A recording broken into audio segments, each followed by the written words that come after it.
What's good, YouTube?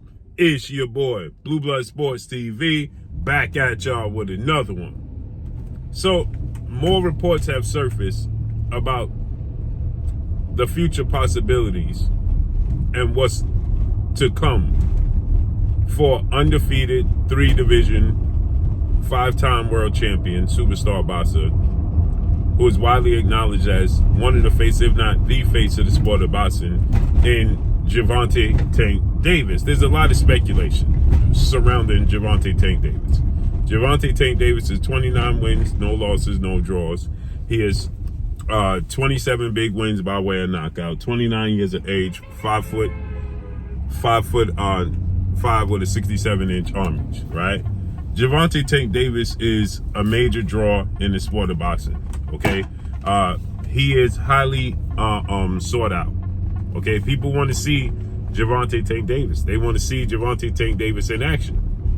And so the last time we saw Gervonta Tank Davis in action was April 22nd, Las Vegas, Nevada, T-Mobile Arena, when he took on and defeated now former lightweight, junior welterweight, Mexican-American superstar title contender, King Ryan Garcia. He dropped him in the second round, stopped him in the seventh round.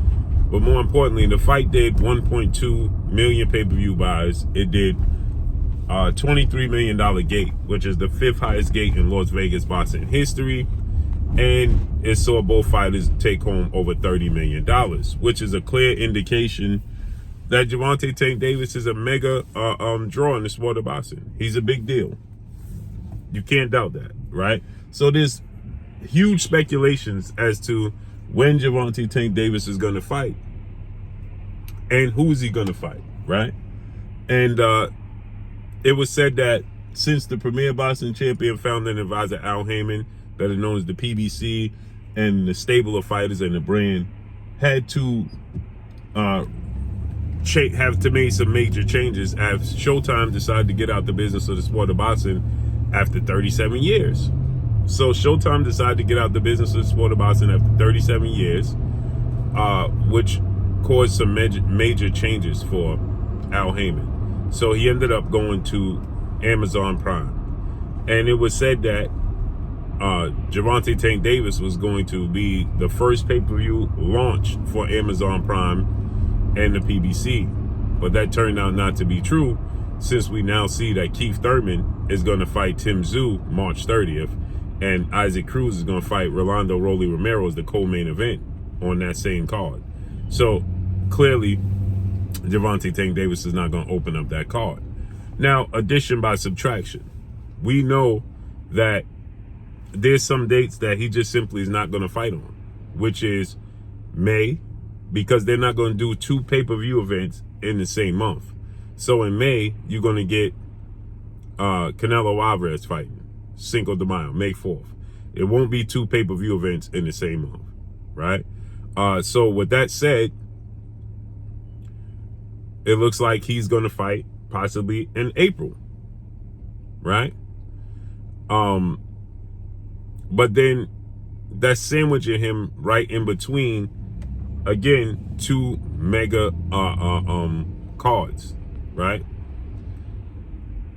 Now, the PBC has 12 to 14 days. When I put it into that perspective, the PBC has 12 to 14 days out the year with Amazon to showcase their stable of fighters. Now, there's reports that came out that Gervonta Tank Davis could possibly fight in the United Kingdom in the summertime. And now I'm being told that Gervonta Tank Davis could possibly fight in June.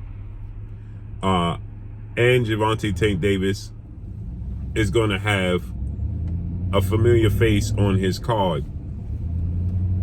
And that's undefeated, newly crowned IBF IBF welterweight world champion, superstar boxer. The phenom, as I refer to him, is Jaron Boots Ennis, who is 31 wins, no loss, no draw, 28 wins by way of knockout, 26 years of age, 5'10" with a 74-inch arm reach. Now, Jaron Boots Ennis and Gervonta Tank Davis fought on the same card in co-main events back in January of 2023.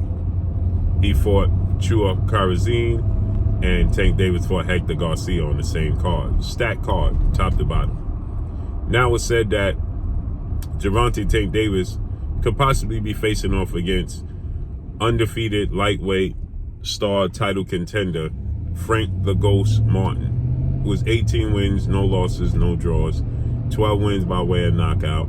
He is 28 years of age, or 29 years of age, 5'8" with a 68-inch arm reach. That's a very good fight, right? And it said that Jaron Boots Ennis could face off against newly crowned WBC interim welterweight world champion, Mexican star boxer, Mario Azteca Barrios, who was a familiar face for Gervonta Tank Davis because they fought. Gervonta Tank Davis dropped him 3 times and stopped him in the 11th round. But Mario Barrios, 28 wins, 2 losses, no draws, 18 wins by way of knockout, 28 years of age, 6 feet tall with a 71-inch arm reach.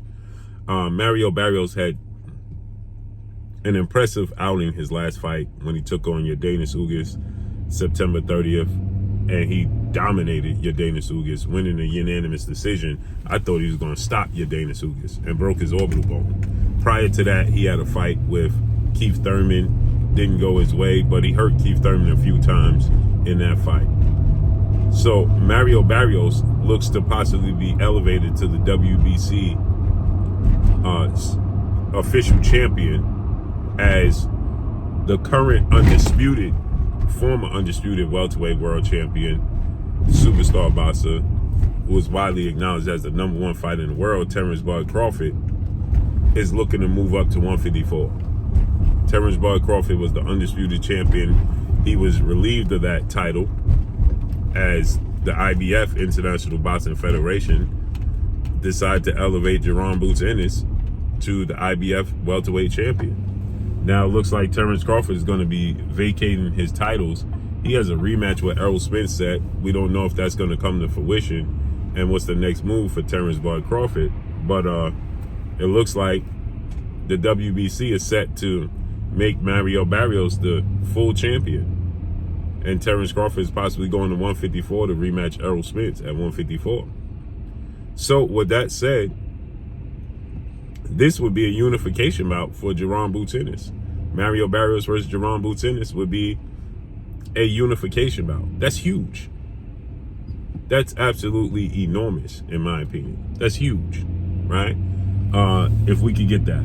And so with that said, right, Mario Barrios is a good challenge for Jaron Boots Ennis, who just simply cannot land the marquee fights. It's avoiding him. And you put Gervonta Tank Davis versus Frank Martin and Mario Barrios versus Jaron Boots Ennis. That's a huge fight card. That's a massive fight card. Both fights are very massive, in my opinion. And so now we have to see, because there's, again, all types of speculation as to Gervonta Tank Davis fighting in the UK, Gervonta Tank Davis fighting in April. Jaron Boots Ennis said fight to be announced. He's back in training camp. He said prepared for a fight announcement. Well, if he ain't fighting till June, and what is he preparing for a fight announcement in January for? And if Gervonta Tank Davis ain't fighting till the summertime, why is he in training camp? Because, again, like I said, all signs pointed to Gervonta Tank Davis being on that card March. I don't know what happened, but he was going to be on that card in March. Now, can Gervonta Tank Davis be on the card in April? Makes sense. And Canelo Alvarez is on the card in May. Well, it would have to be early April. Here's where the problem lies. If Keith Thurman and Tim Tszyu, Isaac Cruz, and Rolly fight March 30th, Canelo's fighting May 4th. May 4th. So that means that's extremely too close. That's the first week in May, and that's the last weekend in March. that means you're not giving the fans a break for a pay-per-view to try to squeeze Gervonta Tank Davis in April, which is unrealistic, right? Which is a clear indication that he'll be back in June, the middle of June, possibly late June. Why? Because they want to stretch it out away from that Canelo Alvarez fight to maximize on the fans paying for the fight. They don't want the fans to pay for a fight that close together because they won't pay for it. They're not going to pay for it. So that means Gervonta Tank Davis will be back in June. Now, there was talks that David Benavidez could be back in June. Maybe he'll be back on free TV in April. You understand? And Canelo Alvarez is going to fight May 4th. And Jaron Ennis might be on that card with David Benavidez in April. But it's being said that he could be on the same card with Tank Davis as the co-main event. It's a lot of posturing in the sport of boxing. So let's see how this unfolds and plays out. But that's all I got for y'all. Make sure you hit the like button. Drop a comment in the comment section. Let me know what y'all think. Y'all already know what it is. It's your boy Blue Blood Sports TV. Hate, like, comment, and subscribe. If you haven't subscribed, hit the subscribe button, hit the like button, hit the bell icon to get all the new notifications. Follow me on Instagram at Blue Blood Sports TV, all one word. That's all I got for y'all. I'm gone. Peace.